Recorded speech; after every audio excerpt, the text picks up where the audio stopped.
fine.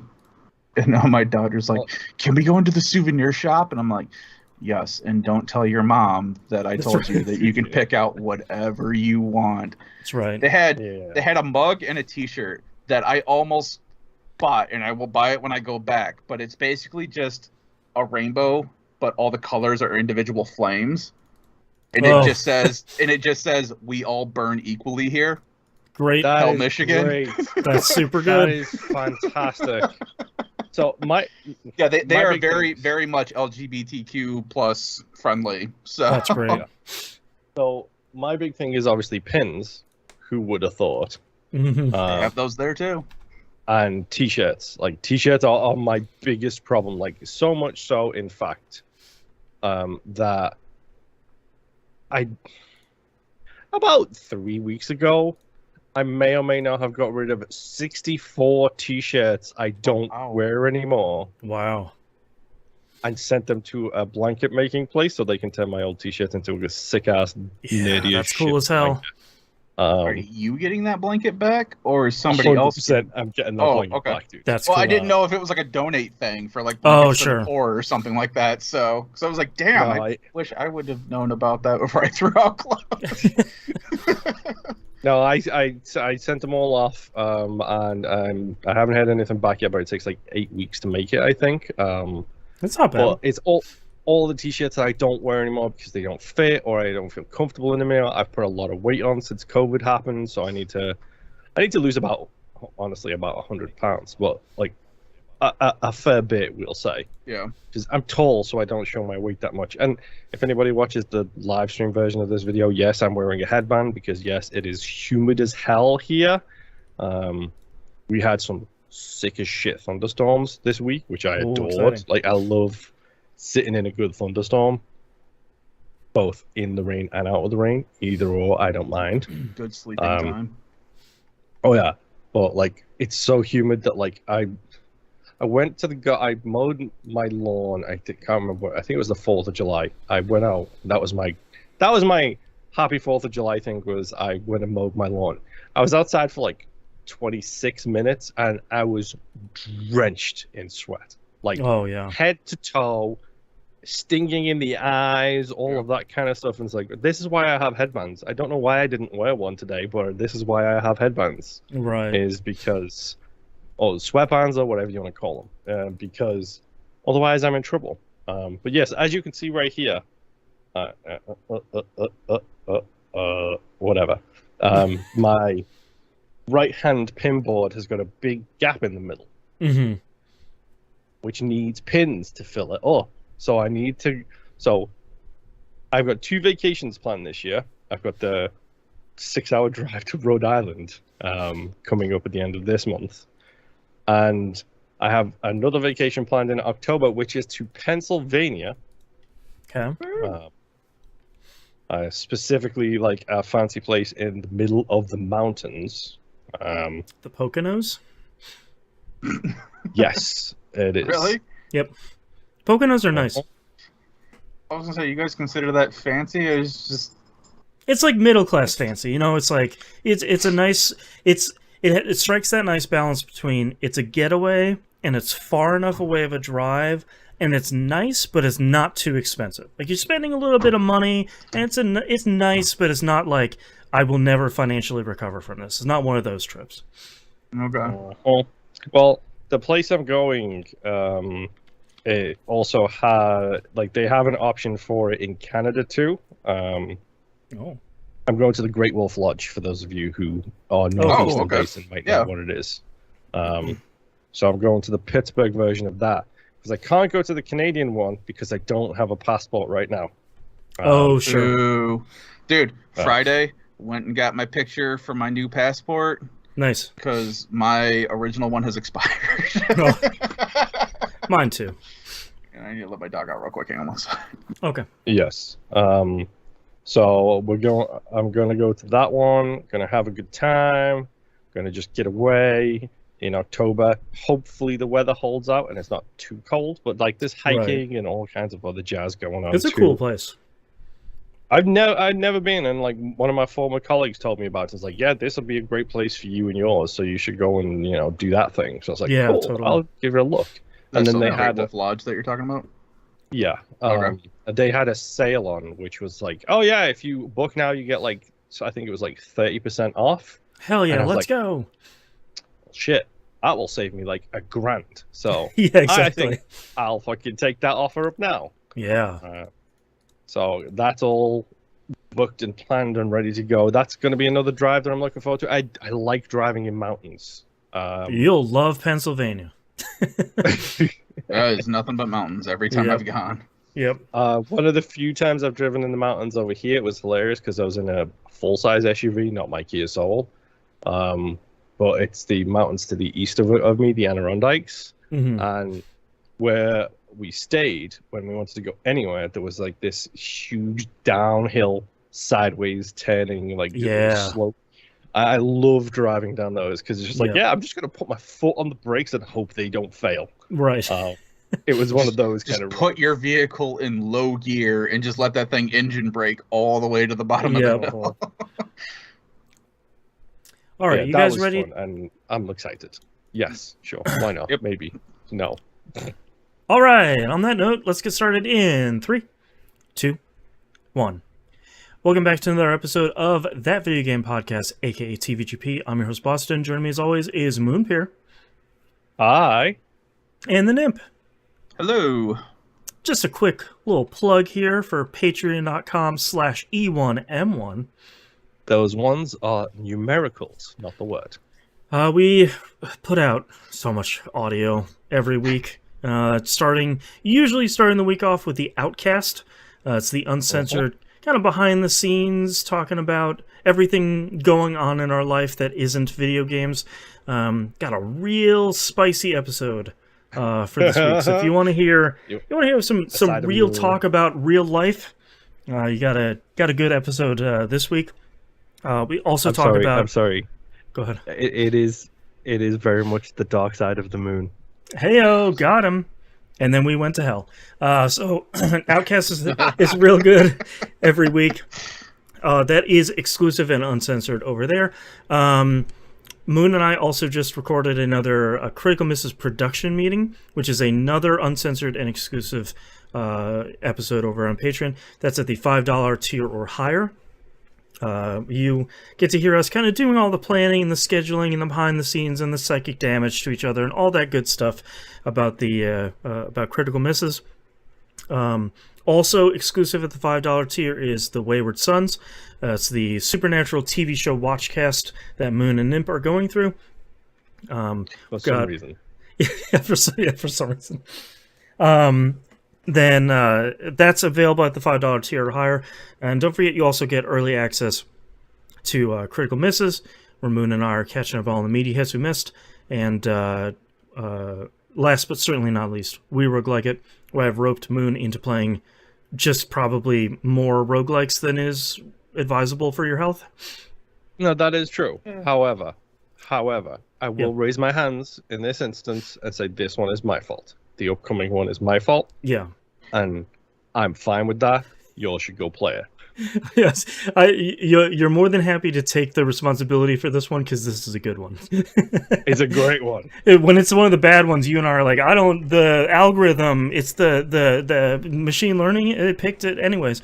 So yes, you should go listen I'm to pretty this sure one. you picked Sunless Seas, so don't even start on that one. I will take the fall for that one. That one was bad. Anyways, That whaling game, that one was on me. That one was on me, the whaling game.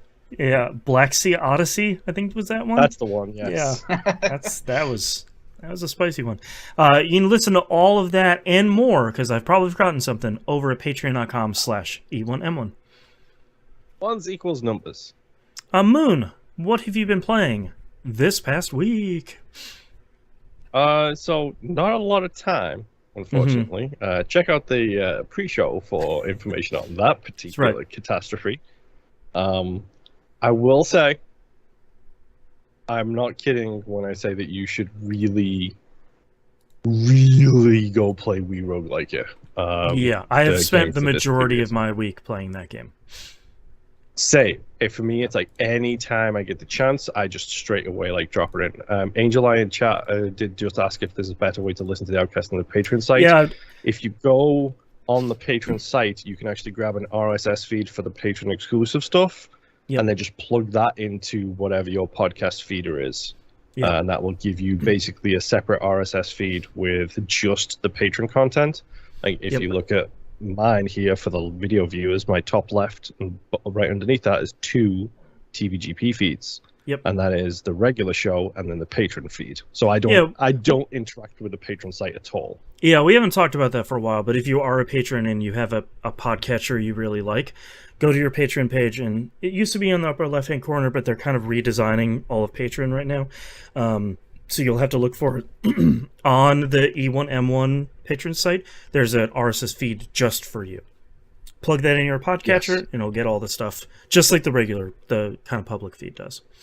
Good question. Yeah, it's super useful, really handy. Like I said, I've got like 4 or 5 things I'm a patron of at the moment, and I don't interact with the site at all. I only grab the RSS feeds, plug them into whatever I'm listening to, whatever app I'm using at the time, and then it'll just act like a regular podcatcher feed for it. It's a really useful trick.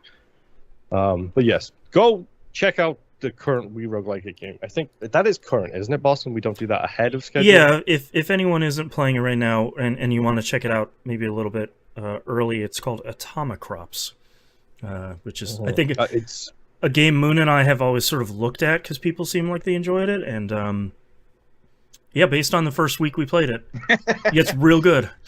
Seems like we're enjoying it. Yeah, really solid game. Like, I'm not kidding, because it is the quintessential one more run kind of game. It is taking all of my brain power every minute of every day to think about that. Hear more over at We Roguelike It. Yes, We Roguelike It, the show where Boston tortures me all the time. That's anyway, my post-it notes are not sticking to the desk. It's so hot. Like, come on, post-its. And you're in a basement too. That's right. Yeah, I know. Trust me, it's super hot in here. But yes, my post-it notes are sleeping. Anyway, Ghostwire Tokyo. Let's talk about that, shall we?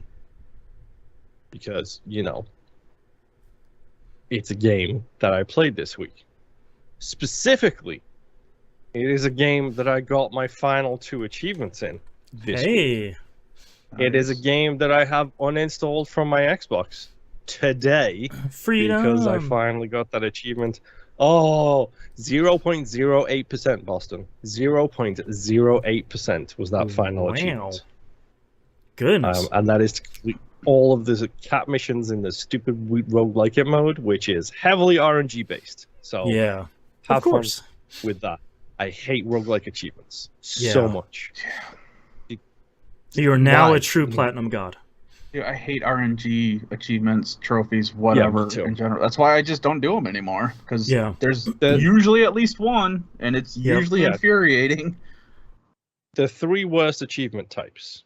Type number 1, RNG based. Like this, like in this case, it was collect all of the cats. The cats only spawn on specific levels, so you have to redo the levels again and again and again and again and again until you get the cats for those specific levels. Lame. Fun. Second worst type of achievement, and you don't see them anymore, which I'm thankful for, is the viral achievements. Play with a dev or someone who has played with a dev. I still hate those ones.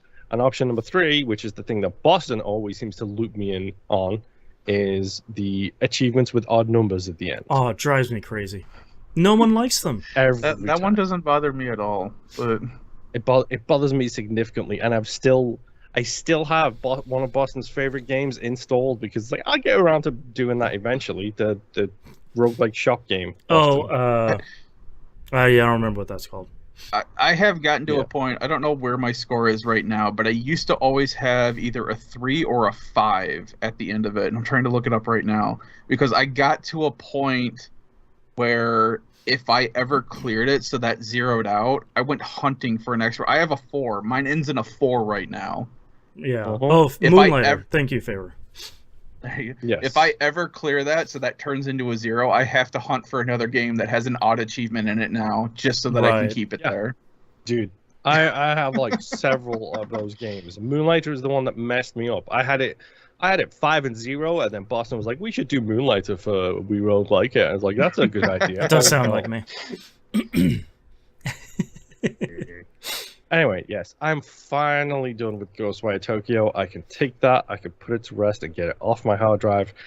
I have played so few other games that I had 57 updates, by the way. Goodness. When I did a check for updates. Like, that's how little I play anything else right now. But I want to reiterate, though, again, go play Ghostwire Tokyo. It's really good. It's a really good game.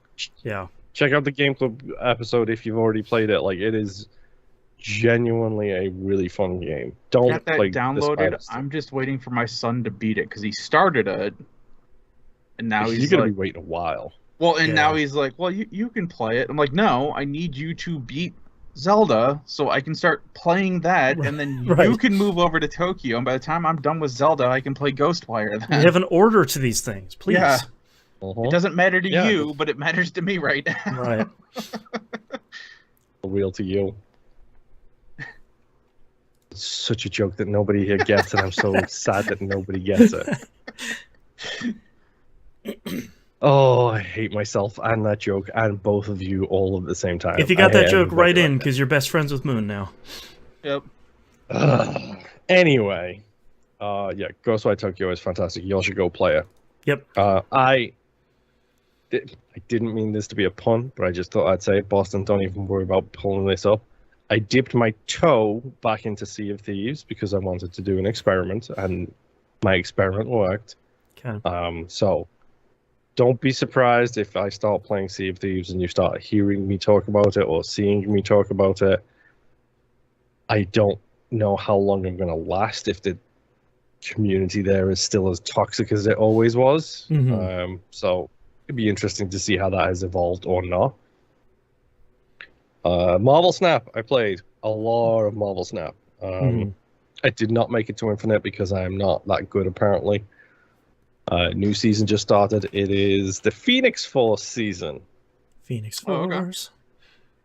Which is not the... I can't remember who it was. I don't know if it was Boston or one of the Bouncecast guys who said they despise the Phoenix Force story when it's not the comics, and I'm fine with that. That doesn't sound like me. I don't... It's probably one of the Bouncecast guys. Yeah. I don't know. Everyone, all you Americans all sound the same to me, so that's you fair. know, it's one of those things. Ouch. All right. Dude, someone asked me if I'm from Texas when I picked up the phone one time. Like, oh, because you had a hint of an accent that wasn't New York. Yeah. Yeah, exactly. It's like, no, I'm not from Texas. No, you don't sound like you're wearing a wife beater. Where are you from? That's right. Hey, I'm from upstate New York, not New York City. Yeah, but I mean, that honestly, that could if be you're gonna a stereotype, too. Do it right. We are just like Canadians. We like our maple syrup and we like our snow. That's it. Apparently, I hate snow. But yeah, it's Marvel Snap. It's still the same game it always is. Like, the Phoenix Force card seems to be interesting so far. It revives a destroyed card, merges with it, and then you can move it every turn. So spoiler alert, seems strong. A whole bunch of people. Especially when one of the cards is the Human Torch, which whenever you move it, it doubles its power. So if you can kill the Human Torch and then merge it with the Phoenix Force, then every time you move it each turn, you double the power of the card. And Human Torch is a 1 power, so it can be Killmongered or any one of a whole different bunch of different ways to deal with it. Phoenix Force is a 4 or a 5 cost, so it can't be Killmongered, so it becomes a very difficult card to deal with. The in-game meta still seems to be pretty balanced, which I'm happy with. Nice. Like, it doesn't seem to be that one deck that's just all conquering at the moment, and shockingly, they also tweaked. I'm not even going to say nerfed. They tweaked Galactus. Oh wow. Galactus is now not as easy to use as it once was, and is a lot more situational, which is perfectly fine. That's the way it kind of should be. Mm-hmm. But it you know, it's fun. It's good to continue playing a game that they very much like the early seasons of Boston Blizzard card game, please. Hearthstone. Thank you. Very much like the early seasons of Hearthstone, where like that seemed like it was pretty solidly balanced for like a fair few years. It was like there was a lot of good maintenance going on there, and it feels like that because this is the same creators, the same people who made that made this game. So it does feel like they've done a good job so far of maintaining that solid balance all the way through. The tweaks they make on a weekly basis are always interesting. Sometimes it goes against me, and I'm fine. Whatever, they go against you, that happens. But generally speaking, it's been pretty good fun all the way around. Nice. And honestly, I think that's why I've been playing. Like, I've been so busy doing things that I can't think of anything else I've been playing. So I probably didn't play it. Lame. Yes. Yeah, exactly. Hashtag adulting is a problem, we'll say. But yeah. Screw it. That's all I've been playing. Nimb, take me to your Uno game this week, please. My one game that I have to talk about this week is Final Fantasy 16. All right. That is not a sigh of the game. That was just me sighing because I'm tired. No, the game is still fine. I recently discovered, I don't know, they released a patch, and I don't know if this was because of the patch or if this had always been there and I just never noticed. But last week I had talked about how you can't see what upgrading does to your icon skills. Oh, right. And you know what's the difference between learning it, upgrading it, and then mastering it kind of thing. You don't see the difference between those. You still kind of don't, but you have a written out explanation now. If you go to the icon skill and just put your little mouse cursor there, because they do that system in this. I don't know why everyone's doing that again. Boy. Thanks, Destiny. It goes back and forth. If you use the D-pad, it'll treat everything like an actual menu. If you use the analog stick, it'll make the little circle, mouse cursor thing. Yeah, it's weird that they do both. Yeah, but I guess it works out for people. But anyway, if you hover over the skill and then you hit triangle now, it will pull up like a side thing that'll say, hey, this is what the skill does. This is what happens when you upgrade it. This is what happens when you master it. And then there's like a few extra dialogue things on there. So far, it looks like when you master a skill, it will allow you to equip that skill on any icon that you currently have equipped on your character. Oh, so, interesting.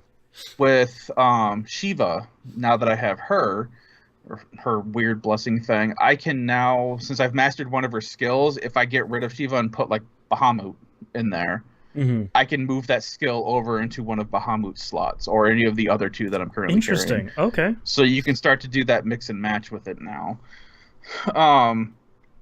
Some of the skills just kind of feel not that great. Oh, really? But I mean, not all of them can be winners. The way they have this set up is you're not learning magic, because anytime you equip any icon and you switch over to them, you're just firing off whatever element that icon is. So you're never upgrading your magic. It's just it's like if you're using the Phoenix, you're just always shooting fire whenever you hit triangle. Okay. When you switch over to Shiva, you're doing ice magic instead. But it's nothing special. You can hold down and charge it and you do like a bigger one, but there's nothing, you're not going through and doing like fire 1, 2, or 3, or fire Fyra and Fyraga or whatever, Right. They got rid of that, and it's really weird. But being able to switch it now makes it interesting to kind of mix and match the different skills while still having the ultimate for whatever icon you have equipped. So that's been kind of fun experimenting with that.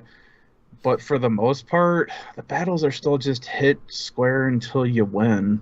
Yeah. It's kind of disappointing in that respect. The icon battles are especially that, and I kind of wish they didn't do them the way they have now, because they kind of go back and forth between it being like a cinematic fight and you just tapping square to do damage, and occasionally you're dodging. But you have to try really hard to fail this game. Right. And so it just feels like when you do an icon battle, everything's just a bullet sponge, and you're just sitting there attacking It's like a like 20 kaiju fight. minutes.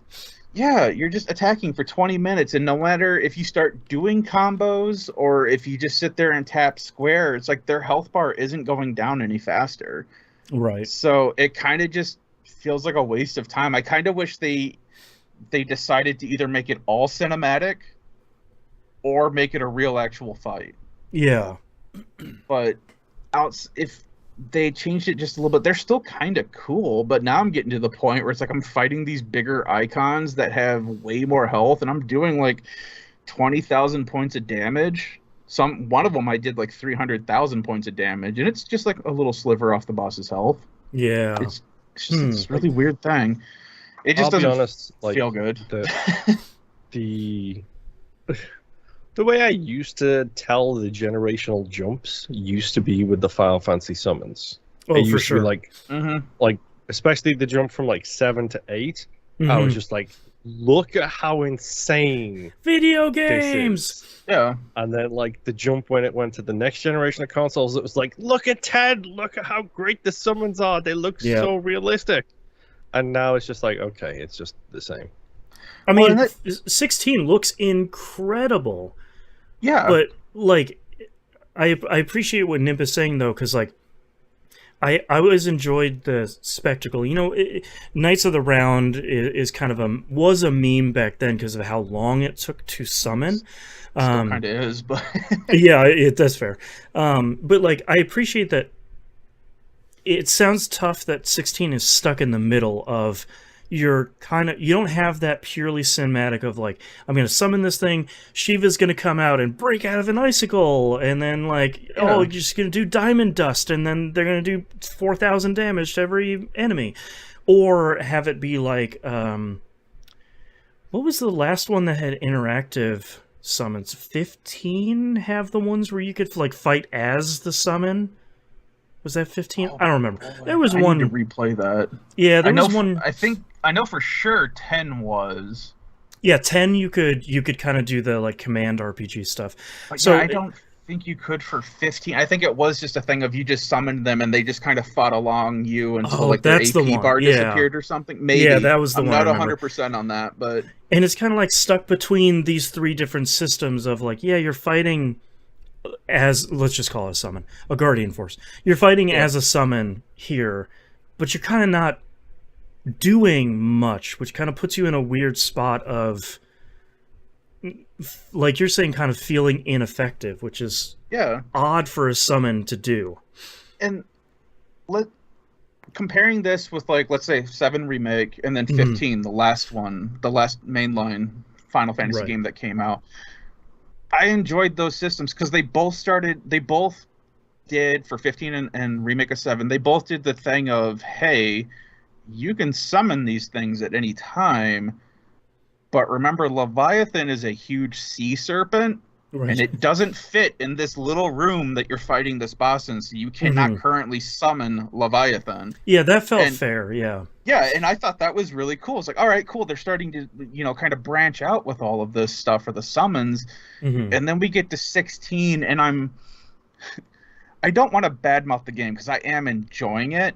Yeah. But I think fairly there's a lot of criticism for how this game currently is. I feel like they tried to simplify it for Western audiences, and they simplified it too much.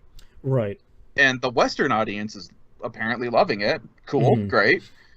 But like the Japanese audience or like the Eastern audience, like there was the article about how it sold like a ton in the first week, and then the second week it's like the game sales dropped by like 300,000% or some dumb thing where so like they went from making nothing. tons of money to like they sold a copy of the game kind of thing because Japanese audiences or the Eastern audiences don't feel like it's a Final Fantasy game. And I think that's kind of the issue. Square has always tried this weird thing, for better and for worse, of making it simple so that anyone can play these games. Yeah. And that's great. But they seem to get real close on some aspects, and then they just seem to go the complete opposite way with the next release. Yeah.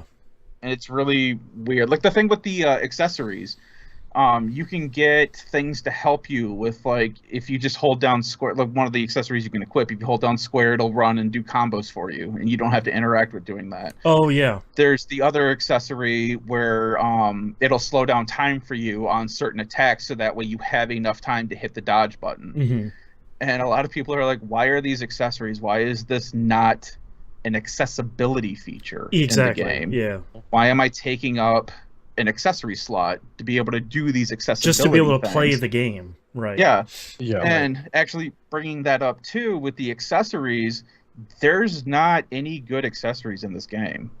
Oh, You're bummer. pretty much, a lot of those stuff that you're getting is pretty much just, hey, this one skill that you use for this one icon, if you equip this, it'll bring down your cooldown time by like 3.2%. Yeah. Or if you equip this other skill, hey, guess what? You now have 10 to strength. Woohoo. And so it's like this weird thing where it's like, I have all of these accessories, and I'm like, none of them are good. They don't really. It doesn't help make a me with difference. anything. Like, yeah, especially So again for a single player game, I want it to be like, hey, Phoenix's powered up triangle attack does 200% more damage. You know, Yeah, like I something. want it to be impactful. and currently, I don't know what the level cap is now. I think I just hit 40 right now. And I'm still getting like these little minuscule bump ups, and hey, you just got +2 to strength and +2 to defense, and you know, some stuff Alright. like that. And I'm like, okay, fine. So you don't, because there's always been the camp of, depending on what Final Fantasy game you're playing, does your HP stop at 999 or does it stop at 9,999?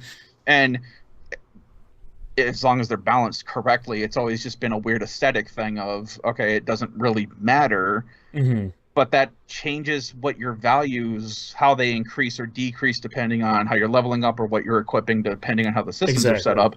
Right. And this, every time I level up, it doesn't feel like it's making a change at all. It's just my HP automatically refills from wherever it was at because I leveled up. Right. So yeah, outside of all of my yang, I am still enjoying the game. The story I really like. I'm not going to ruin or spoil anything, but the one thing that I was worried about last week, they kind of did a little bit of now, but they didn't go all the way with it. Okay. So once we get further along in the year where people are more caught up with the game and everything, I'll talk about it. But for right now, I'm not going to say anything specific to that. But another issue that I was starting to have with the story is we get Jill, who is a strong woman in the game, who has to play Master the of damsel. The Master of Unlocking? No, not that Jill. I wish. But strong woman, the dominant of Shiva, so she can summon Shiva and has all the ice powers and all that stuff. Ends up becoming the damsel of distress at some point in the game, Square. and it's like the dumbest. And they don't go all the way like I was worried they were going to, Right. but they do it enough where I'm like, why is this happening? Right. Like the situation she was in, she could have handled no problem. Hey Shiva, So- come help me. Oh sure. Nice. Even outside of that, like even without having Shiva's powers, like she's a decent sword fighter. Like she's constantly following you and helping you with stuff. So I mean, I don't know, some of the story stuff is stupid too. But Yeah. outside of that, I am getting closer to the end of the game. I should have it beaten by this week, assuming the world doesn't explode or something. But it is slowly starting to wrap up in a decent pace. And they have dropped a lot of like random things where like I had brought up, hey, who is this one character that just all of a sudden shows up? Well, they have been sporadically showing up throughout the story, and now I'm getting 2 different names that are coming up now that I'm like, what are those? Fun. And the active time lore thing is doing a very good job of, hey, you know, this name is just something that's been referenced by this person, but it's not cluing you in on what's happening. So I'm hearing the names, but it's still a mystery. So I'm Right. like, okay, why is this person being called this name now? Right. What is this thing that keeps sporadically showing up throughout the story? What's happening here? Hmm. And it's slowly starting to wrap up, and I'm thinking it's going to be a cool Crystal story. Nice. So far, Can't it go wrong seems like with it's one going to be of really those. cool. There's been a lot of cool stuff happening. So, Right. um, but yeah, I'm just wrapping up side quests right now as they come up. I'm Right. at a point where they dumped like a ton on me, and there's going to be a ton more every time I complete another chapter. So Mm. I'm just going to keep playing it. I'm going to beat it, and hopefully the story does not just give me Face the plant. yeah. Yeah. Hopefully they don't jump the shark. They've been doing Right. okay. Everything bad that this game has done, I can overlook, and everything so far has been fine because the Right. story has been okay, and the But you gotta combat wait is and see if it pulls a Final Fantasy 12. Where you're like, this is really yeah. great.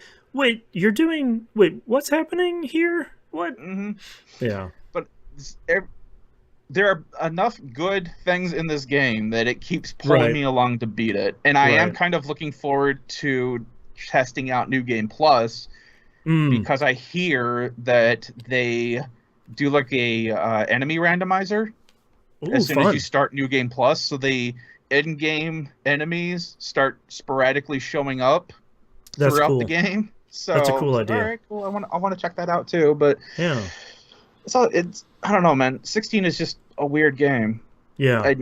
I came into it blind, knowing that I was going to purchase it no matter what everyone said about it, and I'm kind of on the fence of I don't think one side or the other is completely. I don't think the game falls into this is crap or this is good. Right. I think this is just a weird gray area of Final Fantasy game. Yeah. Which is it's fine. You gotta have a divisive one every once in a while. Yeah. Yeah. There's things I would like for them to expand. I hope some of the things that they have in this game is not showing up in the Part 2 Final Fantasy 7 Oh, thing, right. because Right. I would be angry Yeah. about certain things. Right. But in the next installment of like 17 or whatever, if they flesh out some of the systems, Mm-hmm. 17's looking like it could be a decent game. Yeah. But I would like to see Clive again, unless they kill him at the end of this game. But I mean, Right. like Clive himself, like I don't have any qualms. Like I said, he's kind of edgelord at times, but Sure. they put in enough of it where it's not just when you're getting tired of it is when he's like, all right, everything's back to normal. Let's go out there and Sure. let's go chocobo hunting or whatever. And Right. so I would like to see more of him in something else. But yeah, that's it. It's just a weird, divisive game. Square Yeah. seems to know how to make divisive just fine. They just It's need true. to pick a direction. That's true. So yeah, that is all I've been playing this week. I didn't realize that like last month, Despot's game got released on the PS4 and PS5. Nice. Which I, as like one of the few people that likes Despot's game, I was a little bummed that I did not know that. We played this for We Roguelike It, I don't know how long ago. I think It was recent, dude. Yeah, it was pretty recent. I think the TLDR on that is it's a pretty good game. Console controls are the best they could make them, and they can be a little bit rough here and there.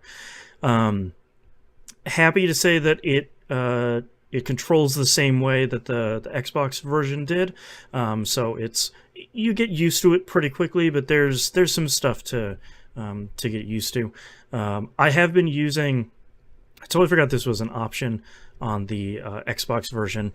It hit the hamburger button on Xbox and just get a mouse cursor. It's a touchpad in this one. Oh wow. Sadly, it does have the trophies are the same as the achievements in the Xbox version. So you have to win like a bajillion King of the Hill matches to get platinum, so I will not be doing that. Immediately. No, ever. 'Cause No, dude. It's a whole thing that like it took us forever in We Roguelike It to understand, so I'm not even going to go into it here. Yeah. But Let's just say you have to beat a run in order to start the process. yeah, you have to successfully complete a run to then start the King of the Hill process, which is then playing against basically shadow copies of other players' teams that have also finished runs. And then you just need to beat like a couple hundred of those. No big deal. Yep. So Sounds it's like a whole month of We Roguelike It right there. it's bad. It's The it really would be fun part is when the servers are down, you literally it just crashes out, and then you have to beat the game again to Yeah. get another run. This game ain't easy either. So that's that. If the game was not super difficult, that would be a whole nother thing where it's like, yeah, I could just play a bunch of it. But I mean, this game's pretty hard. But I still do really like Despot's game. It for anyone that didn't listen to that season of We Roguelike It, it's essentially you have a group of humans that you're equipping, and they automatically battle the enemies once you start a battle. So you're kind of rolling up as many people in your army as you can, and then just turning them loose, and then you're kind of balancing all of the rest of the stuff in the game. So you need to make sure that they eat, so you're kind of always trying to balance how much food you have versus how much exploration you want to do. Has a very cool system where the more humans you have equipped with different types of weapons of the same class, the more abilities they learn, that class learns, or the stronger those abilities get. Okay. So if you have like a fighter and you have 4 fighters and they all have different fighter weapons equipped, then you have like essentially level 4 fighters. So they're faster, they're stronger, they have additional abilities, or their abilities do different things. So it's a cool system where you can't just keep buying the same item or keep not upgrading your shop. You have to keep upgrading your shop, and you have to kind of, you're encouraged to invest into maybe, let's say, 2 or 3 classes per run, as opposed to, well, I'm just going to buy one of the most powerful for everybody and we'll just go. Because the benefits you get are very, very strong. Feyre in chat says it's We Roguelike It episodes 200 to 203 and ranking episode 50. Thank you. So I like Despot's game a whole lot. I'm happy it runs really well on PS4. I think if you're going to check this out, probably the PC version would be our recommendation, because we didn't play it on PC, we played it on Xbox back then, but it's very much a mouse driven game that works really well on console, but every once in a while you're like, you did your best with a controller and it just, all you had was a controller. So Despot's game is cool. I recommend it, and I still think it's go ahead. Random thought. Doesn't the Xbox and the PlayStation both support mouse and keyboard? For some stuff, yeah. So. Did I try it? No. Okay. Yeah, they probably don't. Yeah. But who knows? Yeah, it's trying to help you knock that achievement. Yeah, well, the achievement isn't a control related one. Oh, I know. It's just a time and pain in the butt related. It's a difficulty related one, really, because the game is really pretty hard. Thankfully, you can unlock easy mode by just losing 3 times, which you're probably going to do in your first 3 runs, like this guy with the thumbs. But these 2 guys, one with the thumb and the cat, and that cat with the thumb too. Yeah. So Despot's game is still really cool. If you want to know kind of way more in depth, as we talked about, We Roguelike It starting at episode 200, that was a cool season. We got really in depth with Despot's game over there. So go check that out. Next game, feeling the pull of a Kairosoft game. Thought, hey man, it's Kairosoft season. Let's check out another one I haven't played. So this time I picked out one that if you've never seen their Steam recommendation threads on Twitter, Colin Space Twinks, who had written a bunch of stuff for Giant Bomb back in the day too, before Giant Bomb turned into whatever it is now. They wrote a whole bunch of stuff, and they have very much the same brainworms, dude. Brainworms, but also like the same take on Kairosoft games, which is they're all the same, and that's a positive. So you're going to go into a Kairosoft game, except for like maybe 2 or 3 here or there that kind of veer into another direction. But the long and the short is Station Manager is a Kairosoft game, and that's a really good thing, but this isn't one of the Kairosoft games I would recommend as a beginner one, because I would still recommend Game Dev Story, because number one, it's really great, but number two, the problem that some Kairosoft games... It's a slow ramp. It's a really good slow ramp to figuring out how it works and how to progress kind of thing. And that's my problem with Station Manager is it's the same systems that you're playing with so many of those games, but because of how quickly stuff builds in the game. So I'm also playing this on PS5. So this might be different for the mobile versions, because I believe the mobile versions have microtransactions, and the nice part about the console versions is they don't have any of those. It's just like $12 and then you just get the whole thing, which is great. But unlike Game Dev Story, this is like a constant message after go after thing. If you've played a Kairosoft game, you know you kind of don't need to read much of the stuff in the game, because a lot of it can be like, congratulations on building your first public bathroom. This means that text, more and more screens of text that don't really matter. So I'm okay with it, because I know I can just you can motor through most of that stuff, but yeah. I could only imagine if this was the first Kairosoft game you'd be playing, it's just everything everywhere, the entirety for the whole time.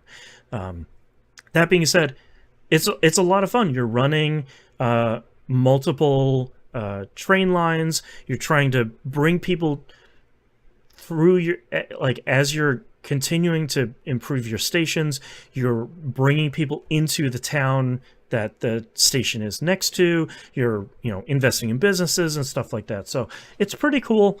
It's a Kairosoft game, so you sort of know what you're getting into. If you don't know what you're getting into, go play Game Dev Story. It's great on mobile with no microtransactions, and it's really good on consoles.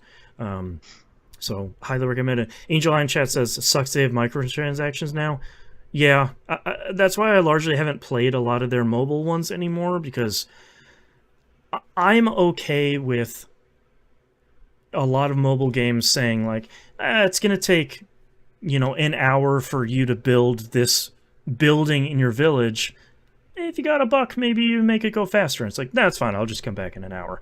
But yeah, when the games are the same and they have their hand out the whole time, just being like, money, please. That's where it really sucks. So, that's like, my wife is still currently playing Fallout Shelter, and she came to me, hands out, saying, hey, I really want to buy this pet pack. Like, okay. They gotcha. And all it was, from my understanding, was you just got like different skins for pets to send with your people, and I think it like boosted like some of your people's like stats. Oh, sure. Here and there. But I mean, it wasn't anything. Man, it was like $5 or whatever. And I'm like, sure, what? Just go for it. Just don't just buy the skins, man. Yeah. Just don't come to me and be like, hey, we just spent $500 on Fallout. When the game says best value and it's $199, that's the one you don't buy. Favor in chat says, this is available on Apple Arcade with no microtransactions. So there you go. I always keep forgetting to check Apple Arcade, because there's a ton of Kairosoft games on there already. They even have like an improved version of Game Dev Story on Apple Arcade too. There's like a little bit more. I think they added some genres, like some game genres in there. So it's not the anything super crazy, but so Station Manager is great. I go through Kairosoft games a lot where I'll play it like really hardcore for a week or two, unlock maybe 2 trophies, and be like, yeah, man, I'm good, and then kind of go off and do something else. So. Yeah. Station Manager seems great. It's a Kairosoft game. Next game here, Final Fantasy V Forge Out Fiesta. I finished my first run. That was White Mage, Black Mage, Summoner, Blue Mage. That was exactly as easy as I thought it was going to be. I ran into absolutely zero problems in the end of that game. I one-shot everything in the back half of that game, especially in the final dungeon. That final boss, I think, maybe killed one party member once, and I just steamrolled him. So felt pretty good. I've had some runs over the years that have been a struggle the entire time, and this was definitely not that. You had said you were playing the Pixel remaster this time around, right? Yep. Have you noticed anything, I guess, like system-wise or anything that's different from like the GBA version that you were used to? Does everything seem good? There's a considerable amount of stuff that's different from the... So there's 4 main versions. Super NES, Game Boy Advance, what people call Matrix, which is the old, ugly-looking mobile version that you really shouldn't play anymore, and then the Pixel remasters. You'll also notice I didn't have the PlayStation 1 in there because it's garbage. And the PlayStation 1 is like broken in virtually every way. The Pixel remaster, it just like the Game Boy Advance one, fixes a lot of bugs that then opens a bunch of other ones wide open. So it's kind of...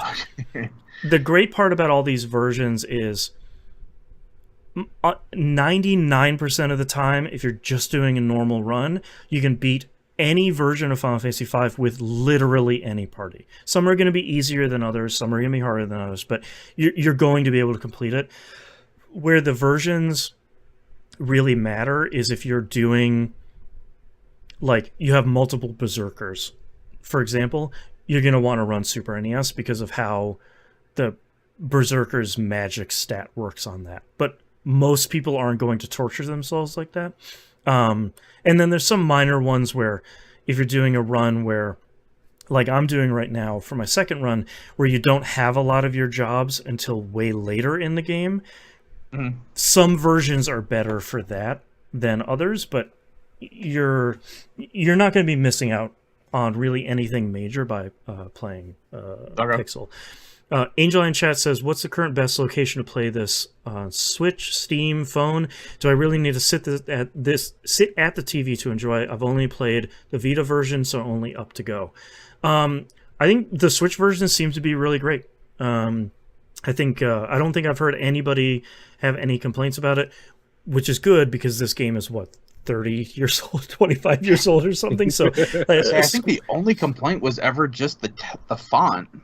Right, and the new font that they have in the game, I actually like quite a bit. The kind of pixel font they have. I even like the arranged soundtrack they have. And if you don't like it, you can, on the fly, switch to the other one.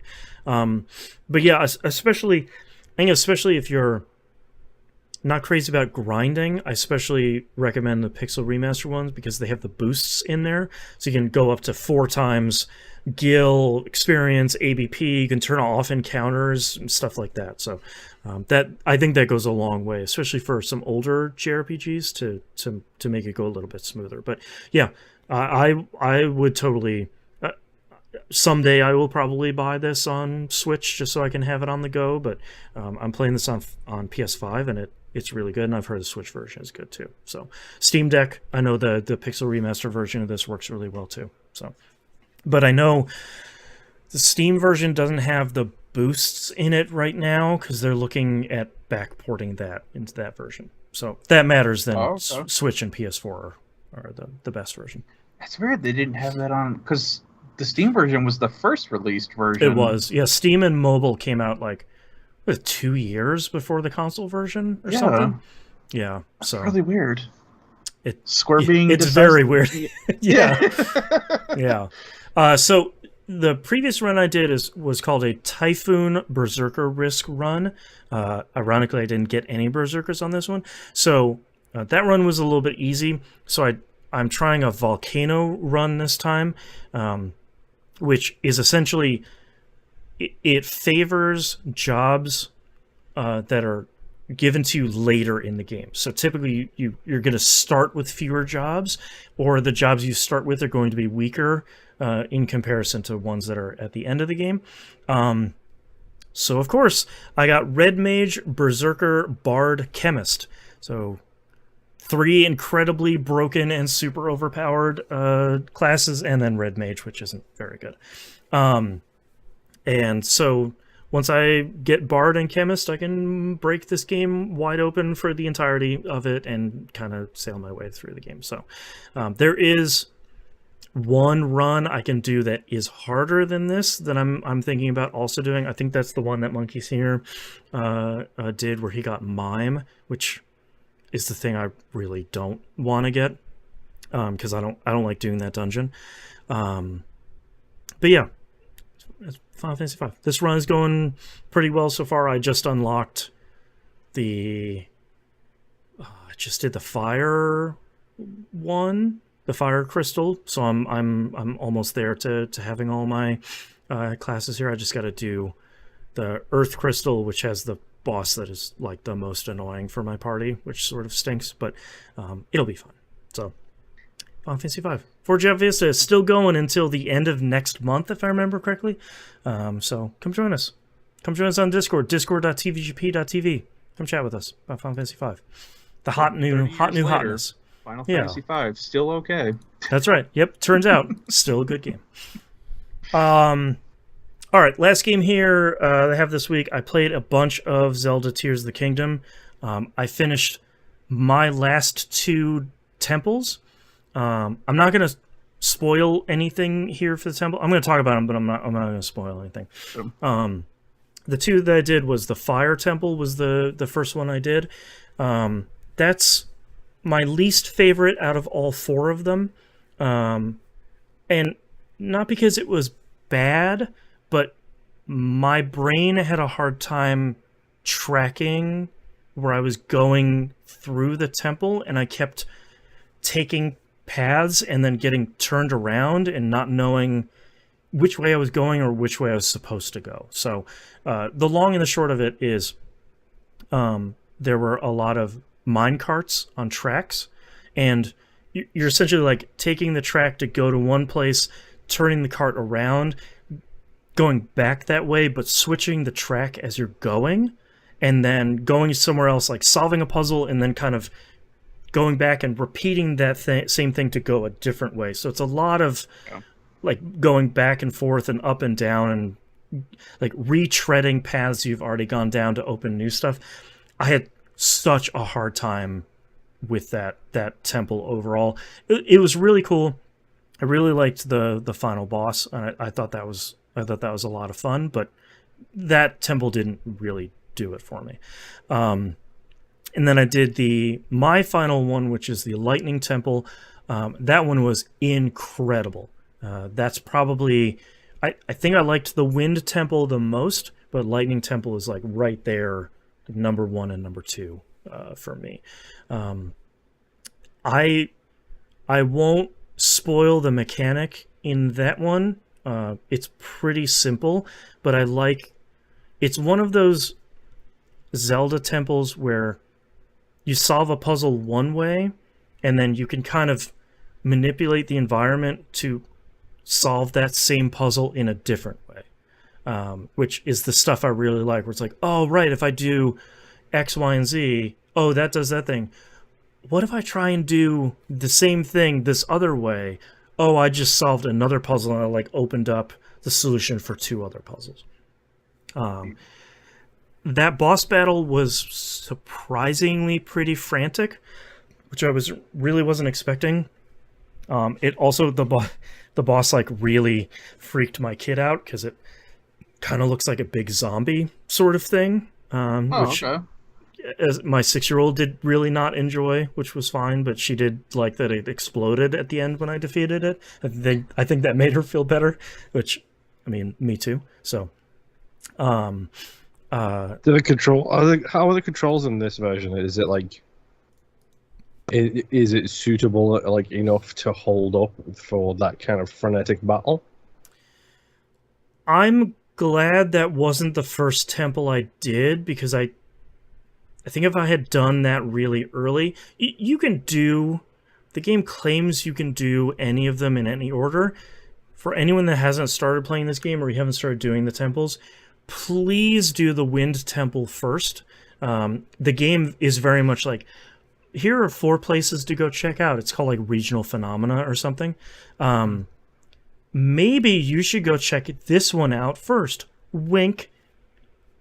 Please go do that one first, because not only is the temple really cool, but how do I say this without spoiling it?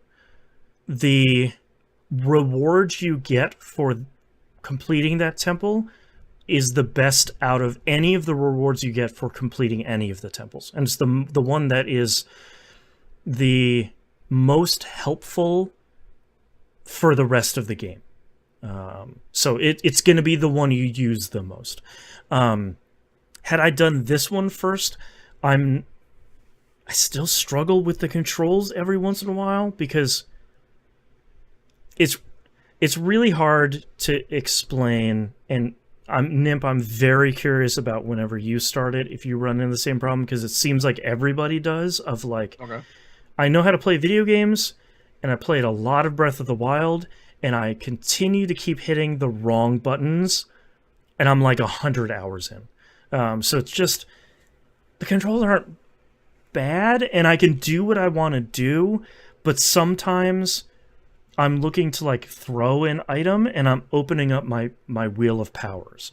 Or I'm looking to use my power, and I'm pulling out my bow and arrow. Like, one of the worst things is to attach something to your arrow before you throw it. Like, it's like 4 button presses. It's a lot.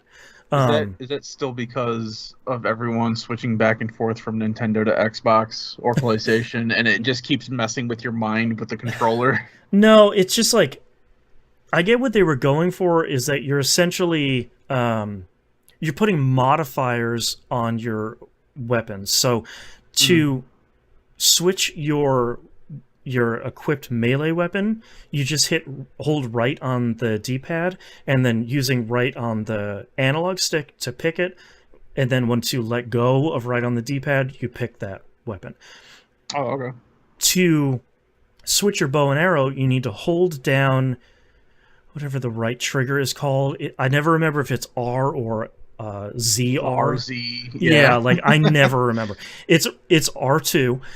You hold that down, and then you hold the right on the D-pad to pull up your bows, and then you flick right on the stick, on the right analog stick, to pick your thing. So it's like, I get it that I'm modifying this to modify that to pick it, but when you're attaching something to your bow and arrow, you're holding down, you're like drawing your bow and arrow with the R2, and then you're holding up on the D-pad to pick an item with right, that you're then letting all that go except for your bow and arrow, because then you want to aim it, and it's just like, it takes a long time to wrap your brain around doing all of this stuff at once. So once I got to this point, I feel in control of it, but I still every once in a while just do stuff in the wrong order, or I'm doing the wrong actions, and like none of it kills me, but every once in a while I'm like,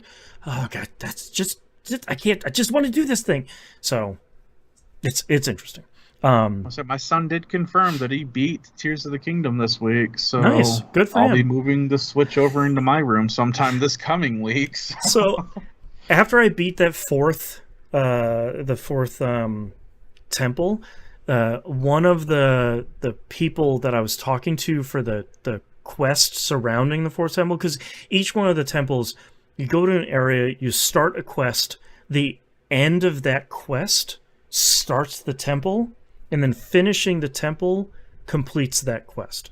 So you're always kind of like starting one main quest that goes all the way through, finishing that entire area. So once I finished that whole thing, they were very much like, hey man, maybe you should go back to Lookout Landing. I think it's probably been a while. It's like, okay, let me go over there and let me go check what it's at. And then like, once I got there, there's very clearly something off in the distance that just happened, because I finished all 4 of those.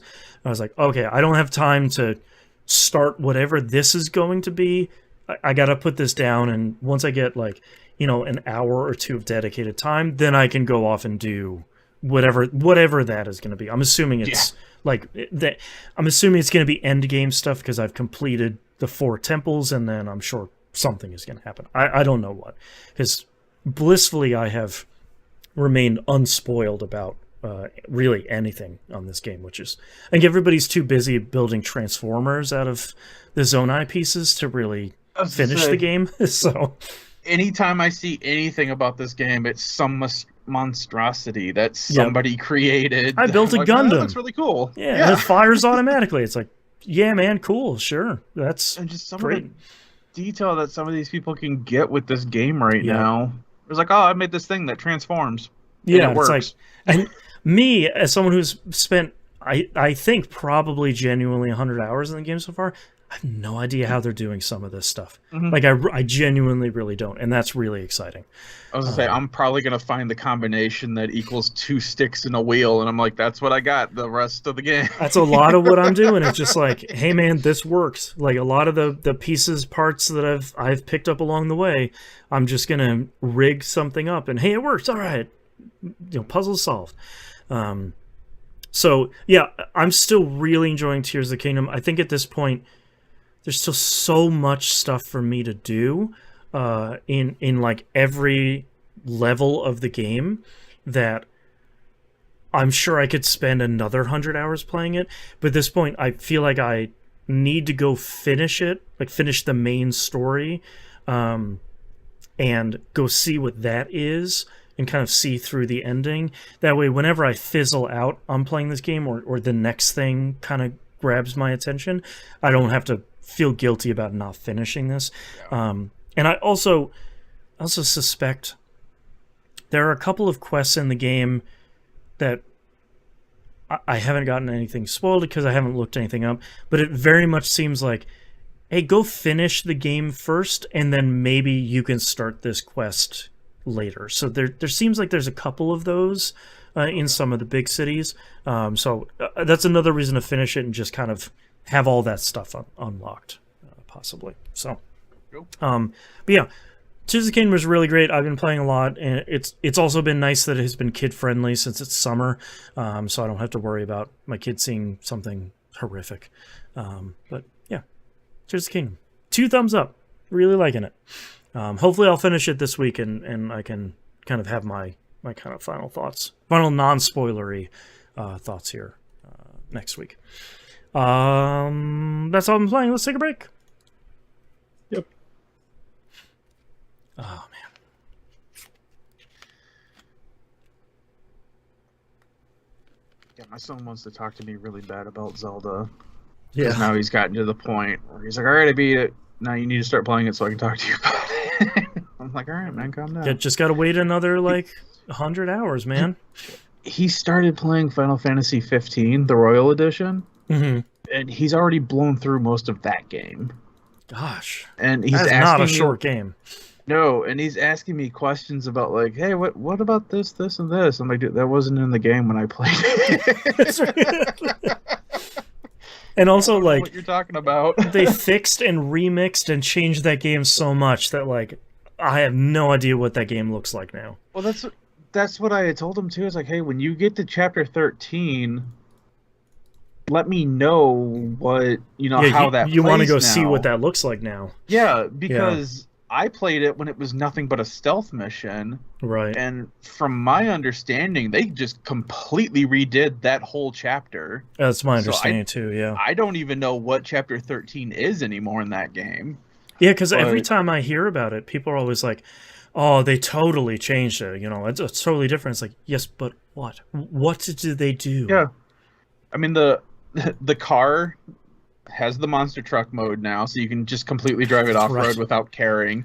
It turns into a flying car now. My son's doing the mission for that, so that's wild, this game man. anymore. Yeah. Gosh. Okay, are you guys ready to wrap this thing up? Oh yeah. Sure. Sure? Question mark. I needed more than just that one energy drink. You needed what that energy drinks for energy. Uh-huh. Yeah. Yeah, I'm doing coffee. I also made the mistake of getting the sour apple ghost energy drink this week. Oh boy. Let me tell you, it's sour. I was gonna say. Gosh. All right, let's get started in 3, 2, 1.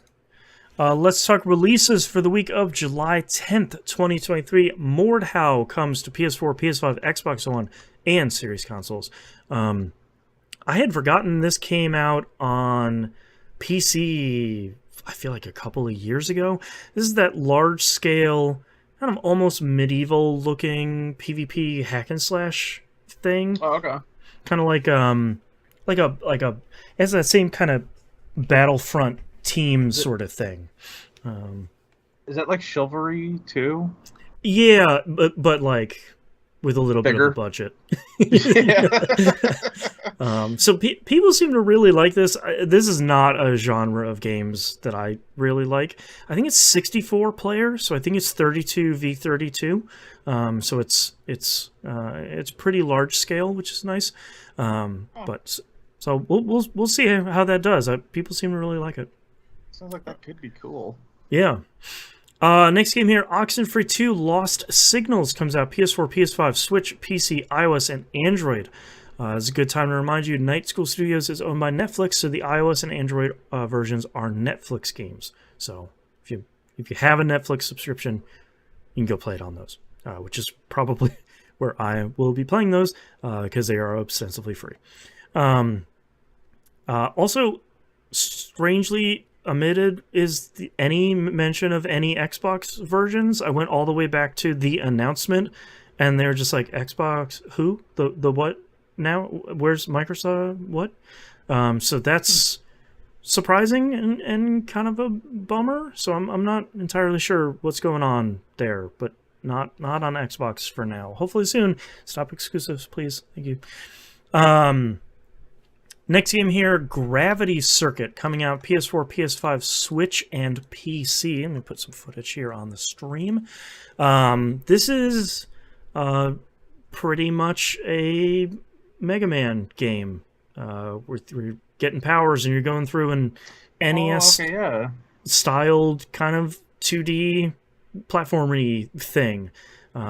So this looks really pretty cool, actually. I hadn't heard about this until now, but it looks. Didn't they announce it at one of the game shows recently too? Probably, but I feel like Okay. This is one of those. I'm listening to Nextlander and I'm like a year behind or so, but they're kind of well into that that era of I'll do it myself indie games of like, you're not gonna make an F-Zero, I'm gonna make it. You're not gonna make a Star Fox, I'm going to make it. And this seems very much one of those like, look, you're not going to make another 2D Mega Man. That's me. I'm going to do it. So I feel like a lot of these game shows or like the Microsoft and Sony, monthly conference things, I feel like a lot of those are that, where it's like, you're not going to make a Harvest Moon. I'm going to make a Harvest Moon. It's going to have magic in it. There, take that. So that's what Gravity Circuit seems to me. It looks really cool. Like, this is no shade to the developers or anything, but seems like very much one of those. Next game here, Exo Primal comes out. PS4, PS5, Xbox One, Series consoles, and PC. If you had forgotten about this, this is Capcom's not Dino Crisis multiplayer shooter. Has no single-player campaign. Don't forget about that. This is Game Pass day and date as well. I made the mistake of watching the trailer for this, and this is giving me like hardcore Anthem vibes. Yeah, for better or for worse. While at the same time, also, like, I remember seeing a clip. I think it was from the Waypoint crew of the Velociraptor invasion portal, where they just opened a black hole in the sky, and it rained Velociraptors for a while. Mm-hmm. So it's like, I don't like this kind of game. But maybe I want to play this game. But maybe it's just dumb enough to be fun. It's got that real Earth Defense Force feel to it, or at least look to it. So, very much so. Yeah. I don't know. I feel like this could be pretty fun. Like, I'm not sure. I think the question, of course, comes down to, and thankfully this is on Game Pass, like how many friends can I go in with? Because if it can be me and one or two or three friends, and we can just go in and like the EDF games, just talk about whatever and shoot dinosaurs for an hour, that seems like an appealing prospect. Yep. Yeah. So Exoprimal. On the exact opposite end of the spectrum, Atelier Marie Remake, The Alchemist of Salberg, comes out on PS4, PS5, Switch, and PC. If you don't know the Atelier Marie series, this is one of the timed ones. So you only have X number of years to do your alchemist business. So, but the timed ones are fun too. Yeah. I mean, they're all. The nice part about this series being around for so long is there's going to be one trilogy that will probably click with you. You just gotta sort of do the research to figure out which one that is. This one has the chibi art style, which I know has turned on and off people. So it's a cool. I like how they modernized that art style because they've very much taken the like PS1, PS2 JRPG kind of chibi art style and modernized it. I think it looks really cool. Like I think they did a cool job remaking that. So if it wasn't for the fact that these are 100+ hour games, and I have Riza 3 sitting back there that I still haven't started yet. Man, the Atelier Ryza games are doing gangbusters too, especially after they announced the anime. People are like, oh, maybe we should play these games, and they just, all three of them are selling like hotcakes. I was gonna say they're just great. That was the whole reason for doing the Marie game, because they had enough people asking after, hey, you guys gonna do a remake on it? And they're like, I mean, there's more than 20 of you asking, so let's do it. Yeah, that's right. You guys gonna buy them, sure. Yeah. All right, let's talk about our only news story this week. No Clip, the Danny O'Dwyer helmed documentary house. If you haven't watched any of their documentaries, number one, you really should. They're all really good. Yes. They have announced that they have found and recovered and obtained, I don't know how many boxes they show in all these videos. They have hundreds, if not thousands, of tapes that they have recovered that were about to be lost to time, that people genuinely were going to just throw out. And there are, like they talk about here in the trailer, they have stuff from before games were being announced. They have stuff that just aired on like your local TV channel. They have 1080p versions of like Microsoft's 2009 conference and stuff like that. Like they have stuff that has never seen the light of day in some cases.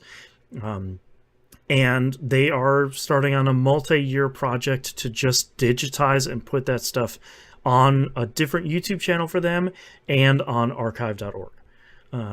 So they have a bunch of, I just looked this morning, and they have 17 videos out there on the archive.org stuff that their channel, I guess, their page, I don't know what you call it, the internet.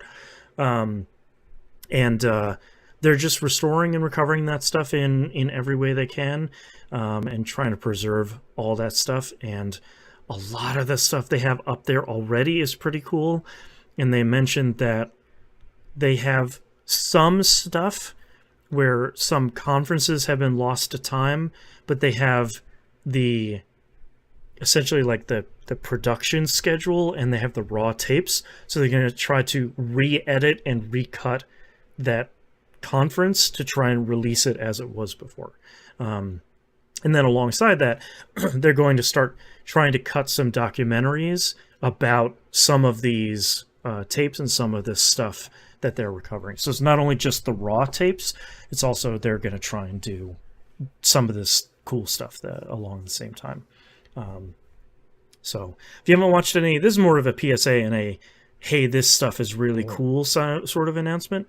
But if you haven't watched No Clip stuff, their YouTube channel is really great, and they make some really great, really thoughtful documentaries about video games, and they get a lot of developers to be really human about their games. If you like The Binding of Isaac, you should go watch his interviews with Ed McMillan. Those are really great.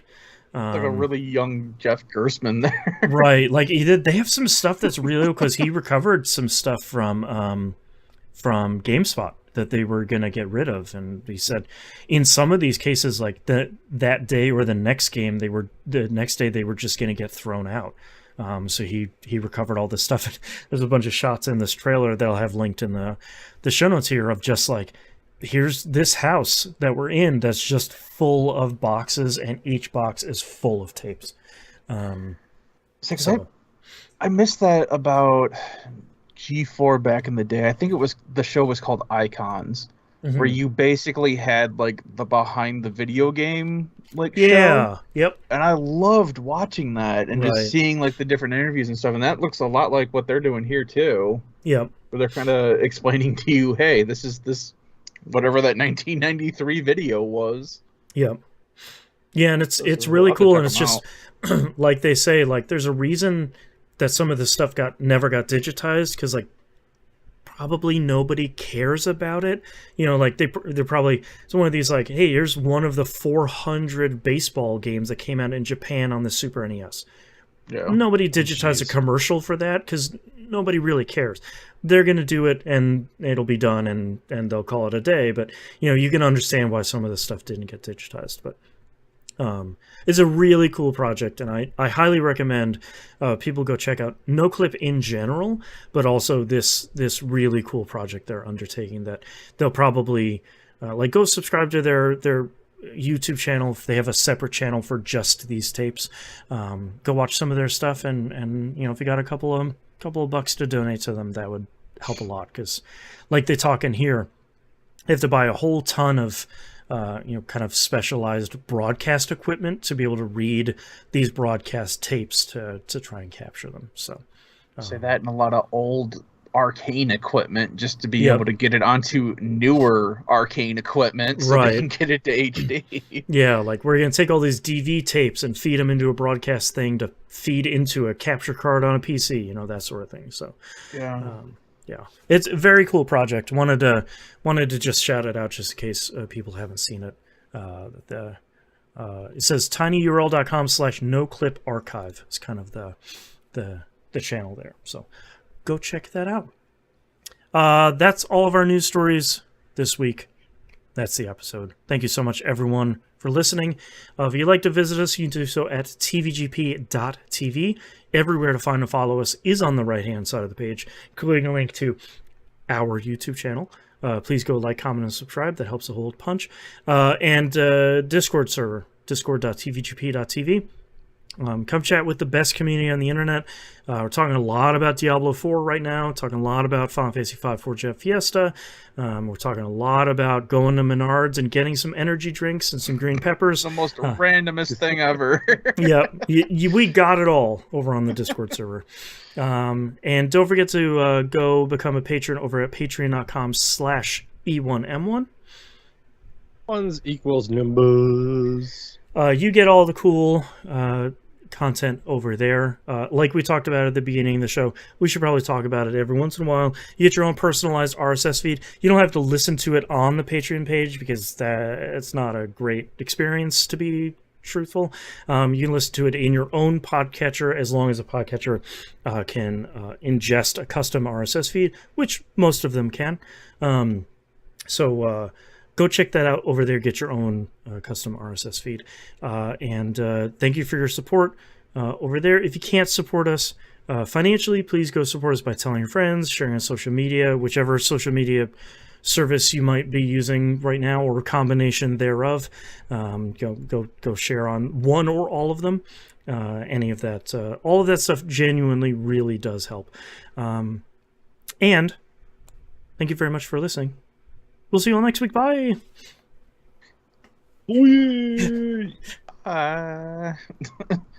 Racing through that one. Pew. Keep you on your toes. All right. Nimp, what are your titles? I have Dark Side of the Moon. Seems like we are enjoying it. That does sound like me. and it's R2. Oh boy, Moon, what do you have? What was I say? My post-it notes are slipping. It matters to you. Feeling the pull and brainworms.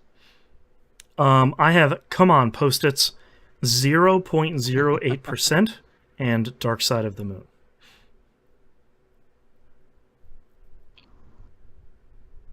So we didn't share any of them, did we? I wrote down Dark Side of the Moon from you, because that one is Oh, I know, but top shelf. That's the good stuff, TM.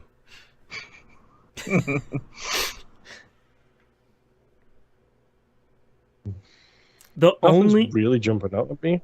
Yeah, the only one that jumps out to me the most is Dark Side of the Moon. That one's not a slam dunk. Yeah. oh, you're wearing a moon phase shirt. Moon is wearing a Moon Phases shirt. Well, I guess that's it. I mean, Yeah, I guess I gotta circle it now. the universe can't be any clearer on what's happening here. That's right. Take the signs when you I can. literally didn't even realize it. All right, I'm gonna circle it. That's the best one. I think that's the best one we got. Oh, okay. I am ready as well. All right. Starting in 3, 2, 1.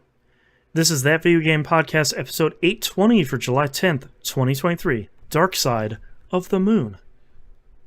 Make sure you dress appropriately. Tune in next week to see if it gets darker.